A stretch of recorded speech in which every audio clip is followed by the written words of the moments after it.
మరి తప్పుకునే ప్రయత్నం ధోరణిలో మాట్లాడారు మహేష్ కుమార్ గౌడ్ గారు.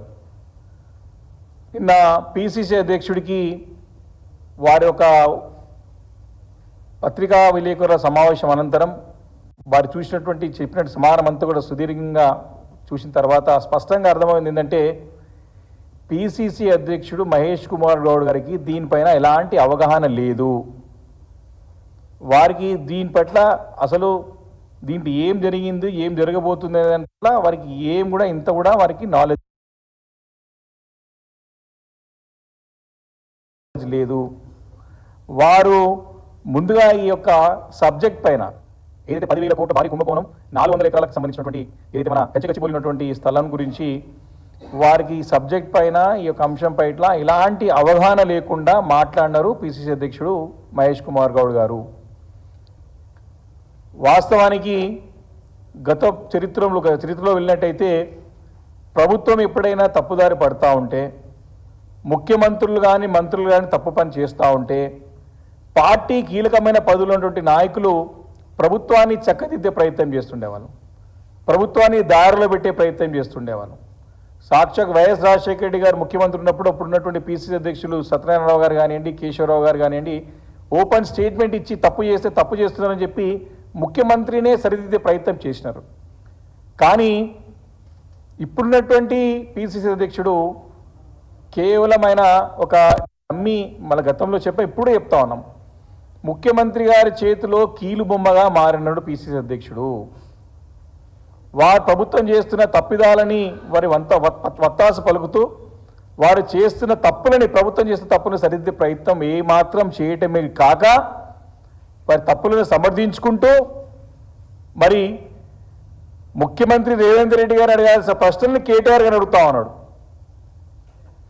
వారు వీటి గురించి చాలా క్లియర్గా చెప్పినాం, ఇది ఫైనాన్షియల్ ఫ్రాడ్ జరిగింది, దీనిపైన విచారణ జరిపించాలని చెప్పేసి మేము సూటిగా ప్రశ్న వేస్తే మీరు చర్చకు వస్తారా అని అనడమే కాకుండా రేపో మాపో జైలు పోతాడు, జైలు పంపిస్తామని చెప్పి బెదిరించే ధోరణిలో పిసిసి అధ్యక్షుడు మాట్లాడిన మాటలు మరి తీవ్రంగా మేము ఖండిస్తూ ఉన్నాం.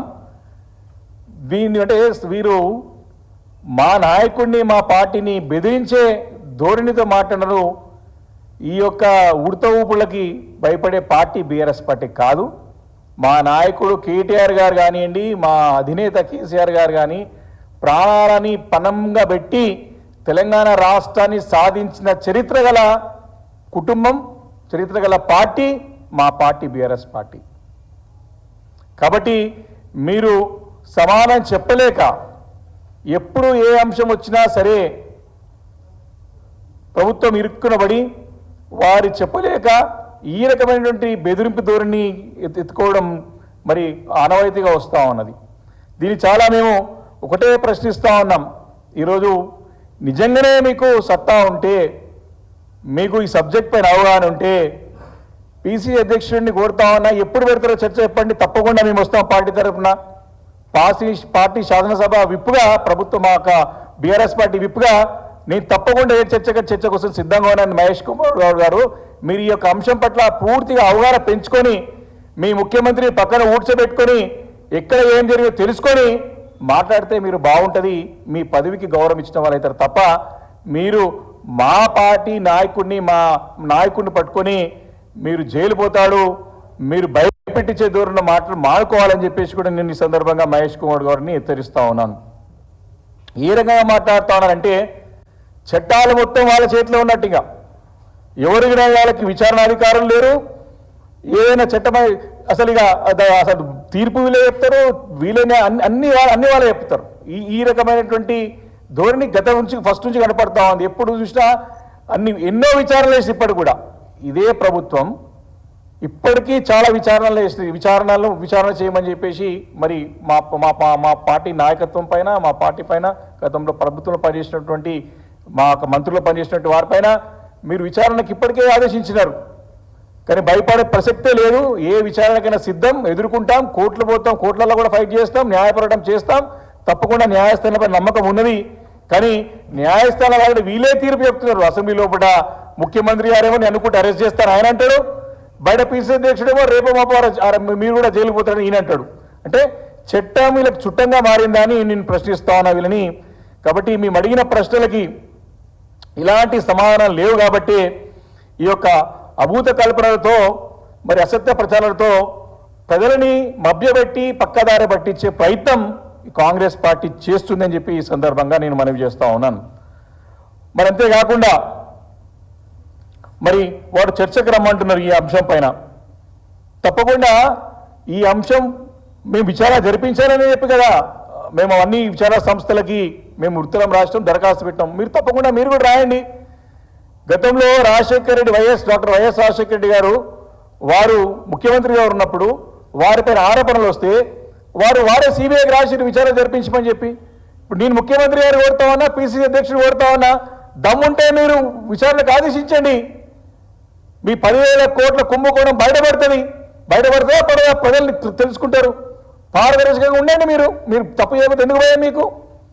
తప్పకుండా మీరు ఎలాగైతే గతంలో సిబిఐ విచారణకి గతంలో ఉన్న ముఖ్యమంత్రి మరి దరఖాస్తు పెట్టి మరి చేయమని చెప్పి కోరారో మీరు కోరండి. మీరు చర్చకు రమ్మంటున్నారు కదా, మీరు నిజంగానే నిజాయితీ పరులు అయితే నిజంగానే 10,000 కోట్ల రూపాయల ఈ 400 ఎకరాల మరి ఈ యొక్క భూముల్లో గచ్చిబౌలి భూముల్లో కుంభకోణం జరగకపోతే మీకు ఎందుకు భయము? సుప్రీంకోర్టు కూడా ఈ అంశం పట్ల పూర్తిగా మరి పరిశీలించి ఆదేశాలు కూడా ఇచ్చింది కదా. మరి ఆదేశాలను కూడా బేఖాతరు చేస్తూ మరి సర్కారీ అరాచకం సృష్టిస్తుంది ప్రభుత్వం. సుప్రీంకోర్టు ఆదేశాలను కూడా మరి ఉల్లంఘించి బేఖాతరు చేసి సర్కారీ అరాచకం అంటారు దీన్ని. ఈ రకమైనటువంటి మరి అరాచకాన్ని ప్రభుత్వం చేస్తుందని చెప్పి ప్రజలకి అందరూ గమనిస్తూ ఉన్నారు. ఒక్కొక్కరికో మాట వింతగా మాట్లాడుతూ ఉన్నారు. ఒకరేమో మరి యొక్క 10,000 కోట్ల రూపాయలతోని మేము ఫ్యూచర్ సిటీ డెవలప్ చేస్తామని చెప్పి మరి అసెంబ్లీలో మాట్లాడతారు. మహేష్ కుమార్ గౌడ్ గారేమో మేము రుణమాఫీ చేసినాం, రైతులకి బోనస్ ఇచ్చినామని చెప్తున్నారు. ఇప్పుడు కూడా పూర్తి కాలేదు. ఈ 10,000 కోట్ల రూపాయలు జేబుల్లోకి పోయినాయి, కాంట్రాక్టర్ జేబుల్లోకి పోయినాయి స్పష్టంగా మేము ఆధారాలతో పాటు మేము తెలియజేస్తే మేము అమ్మి మేము రైతులకి రుణమాఫీ చేస్తాం, రైతులకి మేము బోనస్ ఇస్తున్నామని చెప్పేసి మళ్ళీ పక్కదో పట్టించే ప్రయత్నం మహేష్ కుమార్ గారు పిసిసి అధ్యక్షుడు చేసినారు. మరి ముఖ్యమంత్రి గారేమో ఫ్యూచర్ సిటీకి వాడుతున్నాం, డెవలప్మెంట్ చేస్తామంటారు. వీరేమో మేము రైతులకి రుణమాఫీ కింద చేస్తామని చెప్తారు. ఎవరి మాట నిజమో మరి ప్రజలకి చెప్పాల్సిన అవసరం మరి పిసిసి అధ్యక్షుడి పైన ప్రభుత్వం పైన ఉందని చెప్పి సందర్భంగా నేను మనవి చేస్తా ఉన్నాను.